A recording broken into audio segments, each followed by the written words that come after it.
Motivation को लेकर आपको जब भी ऐसा लगे कि आप डीमोटिवेटेड हो रहे हैं, देखिए मोटिवेशन के दो तरीके होते हैं। एक तरीका होता है हवाई किस्म का तरीका, मेरे जैसे किसी स्पीकर को बुला लीजिए, ये हवाई तरीका है, इससे कुछ बात बनती नहीं है, लगता है कि बात बन गई, बनती नहीं। और कई मोटिवेटर्स तो मैंने ऐसे देखे हैं जो मंच पे आके आगे लगा देते हैं, यस यू कैन, सब बोलेंगे यस वी कैन, सबको लगता हो गया। वो असर रहता है आधे घंटे तक, जैसे गुब्बारे में हीलियम गैस भरते हैं, गुब्बारा उड़ता है, गुब्बारे को लगता है कि मैं तो महान हूं, मैं तो हवा में हूं, आसमान में हूं। थोड़ी देर में गैस खत्म हो जाती है और गैस खत्म होते सूर्य के नीचे आता है गुब्बारा। एक तो वैसा मोटिवेशन है कि मैं थोड़ी आग लगा दूं, 10 बार जोर से बोलूं, आप भी बोलो जोर जोर से, एकदम खून गर्म हो जाए, आप बाहर निकले, आपको लग रहा है कि आप कुछ भी कर सकते हैं, आधे घंटे बाद लग रहा है अरे हम तो वैसे के वैसे हैं। एक तो वो मोटिवेशन है जो आधे एक घंटे वाला होता है, उसमें मेरा कोई इंटरेस्ट नहीं है, ना मैं वैसा मोटिवेटर बनना चाहता हूं। असली मोटिवेशन कहां से आता है? एक तो असली मोटिवेशन ऐसा नहीं होता कि एक साल में एक स्पीच सुनी, एक साल के लिए मोटिवेट हो गए, नहीं। असली मोटिवेशन आता है जिंदगी की ज़रूरतों से, आसपास से, डेली लाइफ से आता है। और डेली लाइफ से मोटिवेशन चाहिए तो क्या करना चाहिए? ये मैं 3-4 टिप्स दे रहा हूं, आप सब इसको फॉलो करें, आपको डीमोटिवेशन कम से कम नहीं होगा। एकदम आराम से जिंदगी जीनी है, दुखी होना ही नहीं है। सबसे पहली बात, अपने आप से इतनी उम्मीदें नहीं पाल लेनी है जो पूरी नहीं हो सकती। और मैं आमतौर पर जब मोटिवेशन के लिए कोई मुझसे कहता है ना, मैं कहता हूं बच्चों को मत बुलाइए, उनके पेरेंट्स को बुला लीजिए। पेरेंट्स को समझाना ज्यादा जरूरी होता है कि बच्चों से इतनी उम्मीदें ना पाल लें कि बच्चों को जीना मुश्किल हो जाए। पेरेंट्स की एजुकेशन ज्यादा जरूरी है। भाई मैं देखता हूं मेरा बेटा पढ़ने में ठीक है, बहुत तोप नहीं है, मैं चाहता भी नहीं कि तोप बने, ठीक से पढ़ ले, मस्त रहे एकदम। पर हमारे गली मोहल्ले में कुछ बच्चे तोप हैं, उनके माता पिता रात दिन लगे रहते हैं, मम्मी फिर से 10th क्लास कर रही हैं, पापा भी 10th क्लास कर रहे हैं, बच्चा भी कर रहा है, रात दिन माँ बाप भी पढ़ा रहे हैं उसको, बच्चा भी पढ़ रहा है, पूरी फैमिली 10th क्लास कर रही है। और बच्चे के 10th क्लास में 99.8% मार्क्स, उसके बाद भी दुखी, 0.2 क्यों नहीं आए? और हमारे वाला 50 में खुश रहता है कि बहुत आगे, काफी है, इससे ज्यादा क्या करेंगे?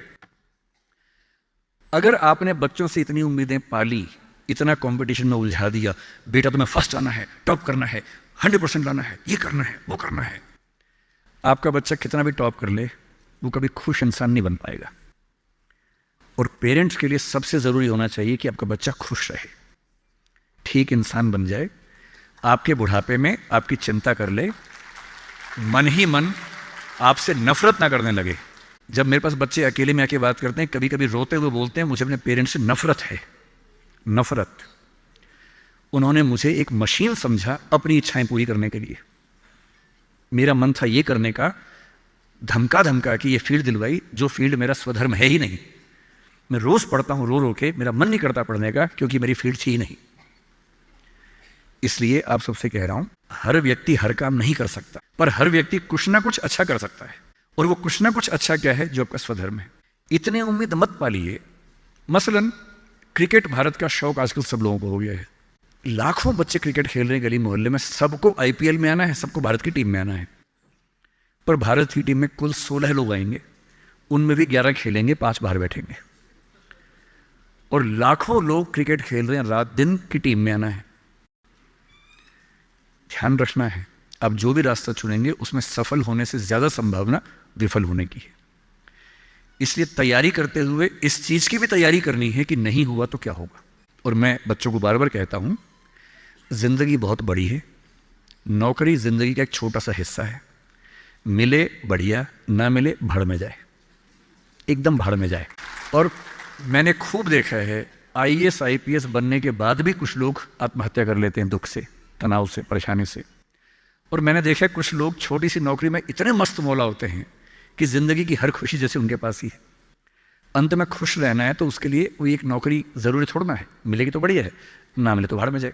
तो अपना तकिया कलाम बना लीजिए, तकिया कलाम का मतलब अपनी एक पंच लाइन बना लीजिए, अपनी एक मिशन स्टेटमेंट बना लीजिए कि ताकत लगाएंगे, पूरी ताकत से कोशिश करेंगे कि जो मैं चाहता हूं, जज बनना है, पॉलिटिशियन बनना है, आईएएस बनना है, जो बनना है बनूं, उद्यम करना है उद्यम करूं, स्टार्टअप करना है स्टार्टअप करूं।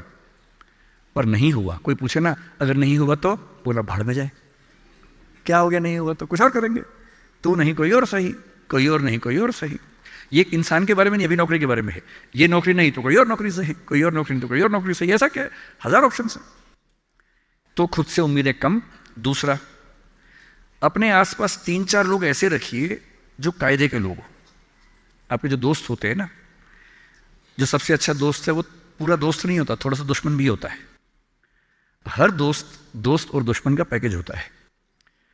वो आपसे जलता भी सबसे ज्यादा है लेकिन दोस्त भी है, आपके राज रखता है। आपके पेरेंट्स को वो सब नहीं बताता जो पेरेंट्स पूछते हैं उससे, क्योंकि आप भी नहीं बता रहे उसके पेरेंट्स को। एक म्यूचुअल अंडरस्टैंडिंग है। लेकिन जब दोस्त ऐसा होता है ना कि दूसरा दोस्त सफल हो जाए तो हमें जलन होती है, ईर्ष्या होती है, जो कि नेचुरल है। दुखी नहीं होना है। कोई दोस्त आपको पूछे अगर मैं सिलेक्ट हो गया तू नहीं हुआ तो जलन होगी, झूठ मत बोलना हाँ होगी, नॉर्मल है, सबको होती है, मुझे भी होगी, लेकिन इतनी नहीं होगी कि मैं तेरे खिलाफ कुछ काम करना चाहूं। थोड़ी होगी, ह्यूमन बीइंग हूं, ह्यूमन साइकोलॉजी है, तो मैं उससे कैसे बच सकता हूं। अपने आसपास 3-4 ऐसे लोग रखिए जो जनरली पॉजिटिव रहते हो, मनहूस ना हो। यह दुनिया मनहूस लोगों से भरी हुई है। आप कुछ भी करने लगेंगे, आप कहेंगे मैं सोच रहा हूं कि अपना काम शुरू करूं, लोग कहेंगे अरे पागल मर जाएगा, अरे पागल, तेरे खानदान में किसी ने किया आज तक, अरे तेरे बस की बात नहीं है, अरे छोड़ दे, तुझसे होगा ही नहीं, मैंने पहले ही कहा था नहीं होगा। इन मनहूसों से दूर रहिए। ऐसे 2-4 लोग जो थोड़ा पॉजिटिव हों और सोच समझ के सलाह दे। जैसे आप कहें कि मैं सोच रहा हूं कि मैं आईएएस की तैयारी कर लूं, आपका दोस्त कहेगी देख भाई मैं तेरे साथ हूं, सपोर्ट करूंगा, लेकिन ये 3-4 बातें हैं, पहले सोच लो। इन बातों पे अगर ठीक लगे तो आगे बढ़ो, क्योंकि लंबी स्ट्रगल है। हाँ, स्ट्रगल करोगे तो मैं साथ में हूं, कोई दिक्कत नहीं आएगी। तीसरा, छोटे छोटे टारगेट्स, छोटा छोटा कंपटीशन जीवन में रखिए। एक लंबी यात्रा एक झटके में नहीं होती है, बहुत छोटे छोटे टारगेट से पूरी होती है।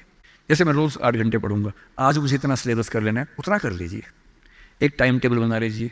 टाइम टेबल हमेशा पूरा नहीं होता है, वीक में 5 दिन पूरा हो जाए सही है, 2 दिन नहीं होगा। क्योंकि इस उम्र में क्या होता है कि 5 दिन पढ़ लिए, 6 दिन जा रहे थे, किसी को देख के अच्छा लग गया, अब उसी की याद में खोए हुए हैं, पढ़ाई नहीं हो रही है। तो वो भी करना है ना, इंसान बने रहना है, मशीन नहीं बनना है।